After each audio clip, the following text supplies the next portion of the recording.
Sebagian besar masyarakat Sumatera Selatan bagian selatan atau Sumbaksel tentu tidak asing dengan kisah Serunting Sakti, seorang pendekar sakti berjuluk Si Pahit Lidah. Dikisahkan melalui cerita rakyat masing-masing daerah. Beberapa tempat di Provinsi Bengkulu, Provinsi Sumatera Selatan atau Sumsel, Provinsi Lampung dan Jambi pernah disinggahi orang sakti tersebut. Hal tersebut dibuktikan adanya artefak peninggalan Si Pahit Lidah. Di Provinsi Bengkulu ada banyak peninggalan Si Pahit Lidah. Setidaknya ada 7 peninggalan yang berhasil kami rangkum. 4 diantaranya ada di bumi Saase Sehijan atau di Kabupaten Kaur. Lantas, apa saja ke-7 peninggalan itu beserta kisahnya? Simak ulasan singkat berikut berdasarkan data yang kami rangkum dari berbagai sumber. Pertama, Batu Jung. Batu Jung yang terletak di Desa Waihawang, Kecamatan Maji. Kisahnya merupakan jejak peninggalan Si Pahit Lidah di Kabupaten Kaur. Masyarakat setempat meyakininya adalah sebuah kapal yang dikutuk menjadi batu oleh Serunting Sakti.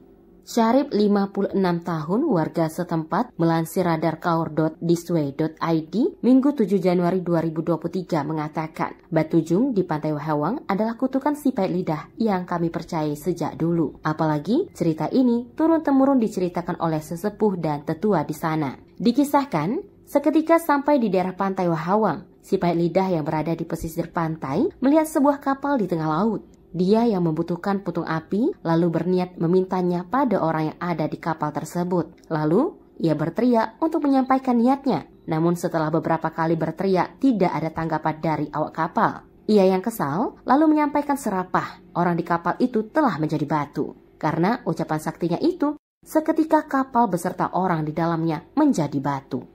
Kedua, Danau Tes. Objek wisata Danau Tes yang berada di Desa Kutai Donok dan Desa Tes di Kecamatan Lebong Selatan, Kabupaten Lebong, diyakini merupakan salah satu peninggalan Si Pahit Lidah. Melansir laman palpres.disway.id Minggu 7 Januari 2023 dikisahkan, hiduplah seorang sakti bersama seorang anaknya di Dusun Kutai Donok di daerah Ranah Sekalawi yang kini dikenal daerah Lebong, dijuluki Si Pahit Lidah oleh warga setempat. Ini lantaran ucapannya yang pasti menjadi kenyataan. Suatu hari, dia menyampaikan niatnya pada ketua dusun untuk membuat sebuah sawah di daerah Baten Kauk, letaknya sekitar 5 km dari Dusun Kutai Donok. Setelah mendapatkan izin, dia lalu menggarap lahan yang berada di bantaran sungai Ketahuan itu menjadi area persawahan.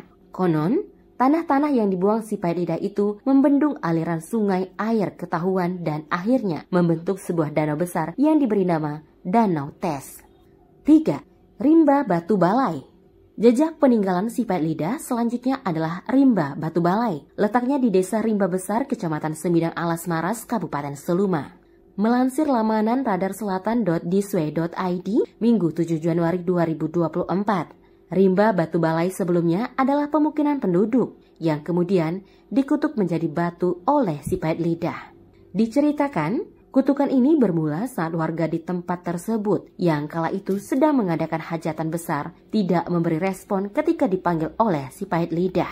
Dia kemudian kesal lalu mengatakan jika semua orang di sana telah menjadi batu. Kemudian ucapannya itu menjadi kenyataan. 4. Karang Tinggi. Jejak peninggalan Si Pahit Lidah selanjutnya yakni adalah Karang Tinggi yang ada di daerah pantai penyambungan Desa Tanjung Bunga, Kecamatan Tetap, Kabupaten Kaur.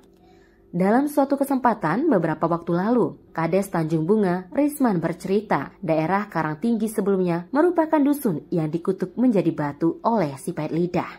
Dugaan itu diperkuat dengan adanya batu karang berbentuk rumah panggung serta pecahan bebatuan yang menyerupai genteng di tempat tersebut. Diceritakan, dikutuknya dusun itu menjadi batu lantaran tak merespon ketika Si Pahit Lidah itu memanggil dari arah pantai Sekunyit, Kecamatan Kaur Selatan. Kelima, Keris Santan. Melansir laman radarkaur.disway.id Minggu 7 Januari 2023, Keris Santan yang pernah digunakan salah satu raja kerajaan Kaur merupakan peninggalan dari Si Pahit Lidah. Dalam buku berjudul Peninggalan Sejarah dan Potensi Wisata Kabupaten Kaur Provinsi Bengkulu yang dikarang oleh Zusneli Zubir dan diterbitkan oleh BPSNT Padang, disebutkan juga bahwa keris santan yang dipakai oleh Raja Kerajaan Kaur kala itu berasal Pangeran Serunting atau Si Pahit Lidah. 6. Batu Betiang. Tempat yang diyakini merupakan peninggalan si Pait Lidah adalah objek wisata air terjun Batu Betiang di Desa Babakan Baru, Kecamatan Bermani Ulu Raya, Kabupaten Rejang Lebong. Melansir laman kantor bahasa Bengkulu.kemendikbud.go.id Minggu 7 Januari 2024. Konon, tingkatan-tingkatan mirip balok kayu yang ada di air terjun itu merupakan material kayu milik si jago setahun yang ingin membangun istana yang kemudian dikutuk menjadi batu oleh si Pait Lidah. 7. Makhluk misterius. Peninggalan si Pait Lidah yang terakhir adalah 2 hewan misterius di daerah kawasan Bukit Raja Mandare, Kecamatan Padang Cihulu, Kabupaten Kaur. 2 makhluk misterius diyakini merupakan peliharaan si Pait Lidah saat betapa di daerah tersebut. Melansir laman radarselatan.diswe.id Minggu 7 Januari 2023, 2 peliharaan Pangeran Serunting Sakti yang ada di kawasan Hutan Raja Mandare adalah kelabang raksasa dan kebau jalangan. Itulah ulasan singkat tentang peninggalan si Pait Lidah yang berada di bumi Rafflesia. Semoga kisah ini menambah wawasan pembaca Radar Kaur.